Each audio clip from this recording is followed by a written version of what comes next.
मेहनत के आगे किस्मत की इतनी औकात नहीं। मेहनत के आगे किस्मत की इतनी औकात नहीं कि जो आपकी मंजिल को पूरा नहीं होने दे, जो आपकी सपनों को पूरा ना होने दे। हाय दोस्तों, मैं शशिकांत कुमार शशि कॉमर्स क्लासेस में स्वागत करता हूं। तो आइए फिर आज एक नई वीडियो के साथ उपस्थित हुआ हूं। क्लास 10 के अर्थव्यवस्था है। अर्थव्यवस्था में कुछ ऐसे क्वेश्चन का जिक्र करेंगे जो एग्ज़ाम जो 2023 में अर्थात फरवरी महीना में होने वाला है, उसमें हो सकता है ये क्वेश्चन आपसे पूछ दें। तो ज़्यादा समय आपसे नहीं लेंगे, आइए बिना विलंब किए ही क्वेश्चन की ओर चलते हैं। पहला प्रश्न जो आपका है, अर्थव्यवस्था क्या है? अर्थव्यवस्था अगर साधारण शब्दों में कहें तो अर्थ की व्यवस्था, और इसके और भी थोड़ा सा विस्तार से समझना चाहेंगे कि अर्थव्यवस्था किसे कहते हैं या अर्थव्यवस्था क्या है, अर्थव्यवस्था का तात्पर्य क्या है। इन तीनों सवालों का जवाब एक ही होगा कि अर्थव्यवस्था आर्थिक क्रियाओं का एक ऐसा संगठन है। अर्थव्यवस्था आर्थिक क्रियाओं का एक ऐसा संगठन है जिसके अंतर्गत लोग कार्य करके अपनी आजीविका चलाते हैं। यहाँ पर एक शब्द है आर्थिक क्रिया।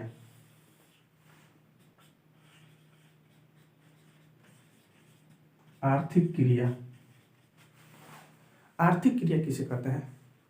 वे सारी क्रियाएं जिनसे अर्थ की प्राप्ति होती है उसे आर्थिक क्रिया कहते हैं। यदि आप कोई भी काम करें, कोई भी क्रिया कर रहे हैं, अगर उस क्रिया को करने से आपको अर्थ की प्राप्ति होती है, आपको अर्थ मिल रहा है, तो हम उसे आर्थिक क्रिया कहते हैं। अगर पैसा अगर आप मिल रहा है आपको, तो उसे हम आर्थिक क्रिया कहते हैं।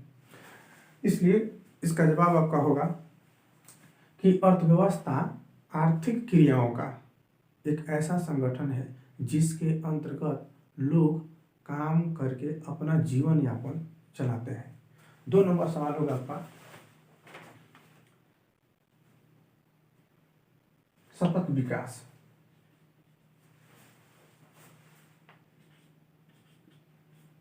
सतत विकास, सतत विकास क्या है? सतत का मतलब होता है लगातार, एक ऐसा विकास जो जारी रह सके, एक ऐसा विकास जो टिकाऊ रह सके, एक ऐसा विकास जो वर्तमान की पीढ़ी को तो ध्यान में रखता है, जो चल रहा है उसको तो ध्यान में रखता है, आने वाले भविष्य को भी ध्यान में रख करके अपना काम को करता है। अर्थात सतत विकास एक ऐसा विकास है, सतत विकास एक ऐसा विकास है जो वर्तमान की पीढ़ी को ध्यान में रखते हुए आने वाले पीढ़ी को भी ध्यान में रख करके विकास का कार्य किया जाता है। उसी विकास को हम सतत विकास कहते हैं। अगला सवाल आपका है आधारिक संरचना। आधारिक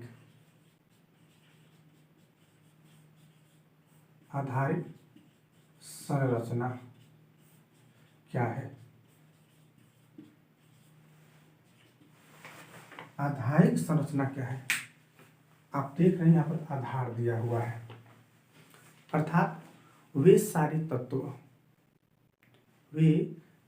तत्व जो हमारे देश के आर्थिक विकास में सहयोग करते हैं या सहयोग देते हैं, उन सभी तत्वों को हम आधारिक संरचना कहते हैं। फिर से एक बार देखिए, आधारिक संरचना क्या है?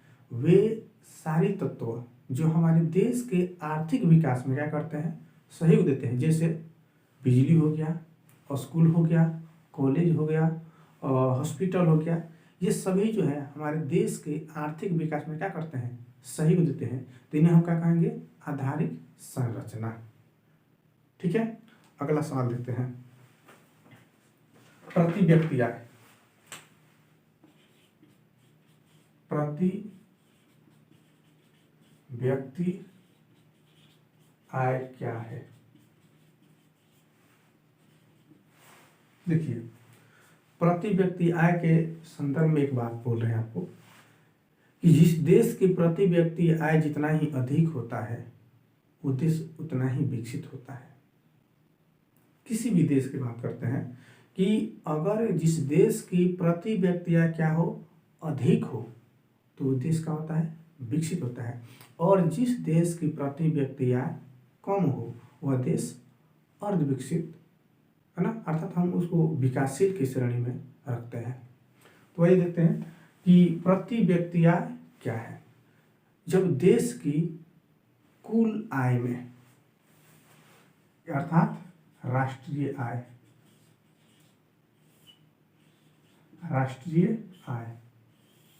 जब देश की कुल आय में देश की कुल जनसंख्या से हम भाग करते हैं, अर्थात देश की कुल जनसंख्या, राष्ट्रीय आय में जब हम देश की कुल जनसंख्या से भाग करते हैं और जो भागफल प्राप्त होता है उसी को हम प्रति व्यक्ति आय कहते हैं। अर्थात राष्ट्रीय आय में देश की कुल जनसंख्या का भाग करते हैं, जो भागफल आएगा, वही भागफल हमारा प्रति व्यक्ति आय कहलाता है। अर्थात फिर से देखिए, देश की कुल आय में हम राष्ट्र की जो जनसंख्या है उससे हम क्या करेंगे, भाग करेंगे, जो भागफल प्राप्त होगा उसी को हम बोलते हैं प्रति व्यक्ति आय। तो इसका एक फॉर्मूला होता है कि प्रति व्यक्ति आय बराबर क्या होता है, तो राष्ट्रीय आय बटा देश की कुल जनसंख्या। अगला सवाल देखिए, भारत में राष्ट्रीय आय की गणना कब और किसने की थी? भारत में राष्ट्रीय आय की गणना सबसे पहले दादा भाई नौरोजी ने 1868 ईस्वी में की थी और उसने सबसे पहले 20 रुपया देश की प्रति व्यक्ति आय के आंकलन किए थे। भारतीय किसानों को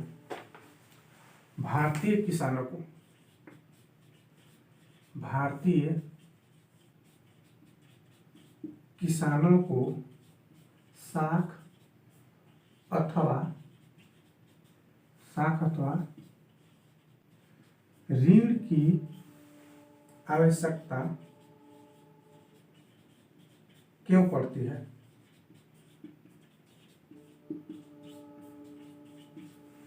भारतीय किसानों को कर्ज लेने की जरूरत क्यों पड़ती है? यहाँ पे कह रहा है कि भारतीय किसानों को साख अथवा ऋण की जरूरत क्यों पड़ती है। बात सही है। भारतीय किसान देखिए पूंजी के मामले में गरीब होते हैं, उनके पास इतनी अधिक पूंजी नहीं होती है कि वो अपनी उत्पादन क्षमता को बढ़ा सके। वे अपनी उत्पादन क्षमता को बढ़ाने के लिए क्या करते हैं, सेठ, महाजन, बैंक वगैरह से क्या करते हैं, कर्ज लेते हैं और कर्ज लेकर के तब वो क्या करते हैं, खेती करते हैं। तो इसका जवाब यही होगा कि भारतीय किसान पूंजी के मामले में वो क्या होते हैं, गरीब होते हैं, जिसके कारण उनको खेती करने के लिए साख अथवा ऋण की आवश्यकता पड़ती है। उम्मीद करते हैं कि आप समझ पा रहे होंगे। अगला सवाल है 6 नंबर,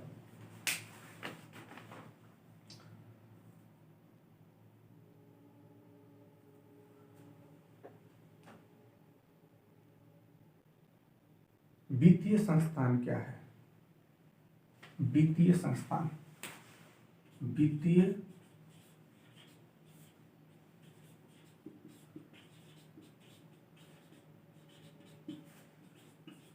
वित्तीय संस्थान क्या है या वित्तीय संस्थान किसे कहते हैं? देखिएगा, वित्तीय संस्थान अगर इसको हम अच्छा से विस्तार करें थोड़ा सा और, तो इसका मतलब यह निकलेगा कि एक ऐसा संस्थान जिसे वित्त की प्राप्ति हो। लेकिन कह रहा है कि वित्तीय संस्थान क्या है या वित्तीय संस्थान किसे कहते हैं। देखिए, जो संस्था उद्योगों को, उद्यमियों को वित्त संबंधी आवश्यकताओं की पूर्ति करती है, जो अगर हम व्यावसायिक हैं, उद्यमी है, साहसी है, अगर हमको जो संस्था वित्त संबंधी अर्थात पैसा हमको क्या करती है, देती है, यानी वित्त संबंधी आवश्यकताओं की क्या करती है, पूर्ति करती है, तो उस संस्था को हम वित्तीय संस्था कहते हैं। फिर से ध्यान से दीजिएगा, वैसी संस्था जो व्यवसायिकों को, उद्यमियों को वित्त संबंधी आवश्यकताओं में क्या करती है, पूर्ति करती है, उसी को हम वित्तीय संस्थान कहते हैं। दो तरीके के होते हैं, एक सरकारी वित्तीय संस्थान, एक गैर सरकारी वित्तीय संस्थान। सहकारिता क्या है? 7 नंबर सवाल, सहकारिता।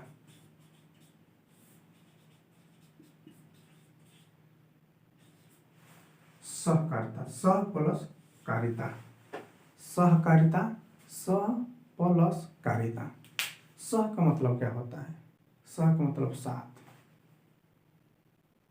दूसरा है कारिता, मतलब कार्य करना, एक साथ मिलजुल करके कार्य करना, साथ में रह करके काम करना, वही क्या है, सहकारिता है। आप देखते होइएगा, ग्रामीण इलाकों में लोग अपनी ज़रूरतों को, अपनी आर्थिक आवश्यकताओं की पूर्ति करने के लिए कुछ व्यक्ति स्वेच्छापूर्वक, किसी प्रकार का दबाव नहीं, ना किसी प्रकार का प्रेशर है, अपनी इच्छा से 10 व्यक्ति 15 व्यक्ति मिलजुल करके पैसा एकत्रित करते हैं, और कुछ अगर पैसा घटता है तो बैंक से लघु ऋण ले करके अपनी आर्थिक विकास की क्या करते हैं, पूर्ति करते हैं। उसी को बोलते हैं अपन सहकारिता, अर्थात मिलजुल करके कार्य करना। सहकारिता एक ऐसा संगठन है जिसमें लोग अपनी स्वेच्छापूर्वक मिलते हैं, मिलजुल करके रहते हैं, और अपने सभी, वो समूह के सभी लोग मिलजुल करके कम कम पैसा एकत्रित करते हैं, और बैंक से लघु ऋण ले करके क्रम बाई करके अपनी आर्थिक स्थितियाँ, अपनी आर्थिक आवश्यकताओं की क्या करते हैं, पूर्ति करते हैं। उसके बाद है आपका 8 नंबर,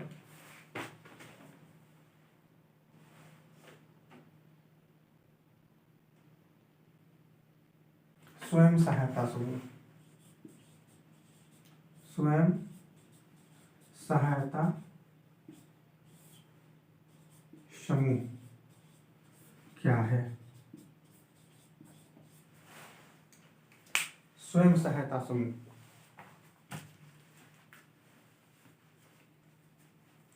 ग्रामीण क्षेत्र में आप देखते हुइएगा 15 से 20 व्यक्तियों का एक समूह होता है।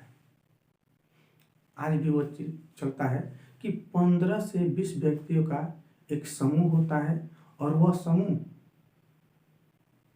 पैसा एकत्रित करते हैं, 10 हो, 20 हो, 5 हो, या मासिक या साप्ताहिक, और उन पैसों को एकत्रित करके अपनी पारिवारिक जरूरतों को पूरा करते हैं। अर्थात स्वयं सहायता समूह क्या है? तो एक ग्रामीण क्षेत्र में 15 से 20 व्यक्तियों का एक ऐसा समूह है जो बैंकों से ऋण लेकर के अपनी पारिवारिक आवश्यकताओं की क्या करते हैं, पूर्ति करते हैं। उसी समूह को हम स्वयं सहायता समूह कहते हैं। खास करके यह समूह महिलाओं का होता है। उसके बाद है